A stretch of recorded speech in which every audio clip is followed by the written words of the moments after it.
Yeah, let's get a check right now of where it is. It's not impacting us anymore. Things are looking okay for us, but for parts of the southeast up towards the mid-Atlantic and even back towards the Midwest, we're starting to see a lot of heavy rainfall stretch on in, and it's starting to become extra tropical or post-tropical. But right now it's still technically a tropical storm because it has tropical characteristics at the moment, but dry air is beginning to work on and starting to eat out some of those other rain bands that are trying to push into parts of the northern Carolinas as well as Virginia up towards the mid-Atlantic. So they're still in at least the Carolinas going to be dealing with some sort of severe weather activity just because of the outer rain bands. But as of now, winds of 45 miles per hour. This continues to churn over the weekend out into the Kentucky area as well as Tennessee. So watching that very closely. But of course, we're also watching the tropics for a few other areas of interest. We have Helene, Isaac, Joyce, and then we also have two areas of interest. But at least let's talk about the other named storms.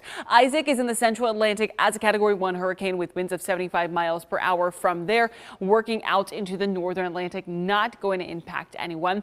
Joyce is a tropical storm with winds of 40 miles per hour, expected to stay a tropical storm and not have any impact to land as it moves throughout the central Atlantic. And then a little bit closer to home, there's going to be a low pressure that can form by the middle of next week. Right now, the next 7 days, about a 30% chance of development. I will say some of the models are trying to sniff out something developing, whether it's going to impact us, parts of the Gulf Coast. That's still a big question mark, so we're going to watch this very closely. But for now, it's just an area of interest. For more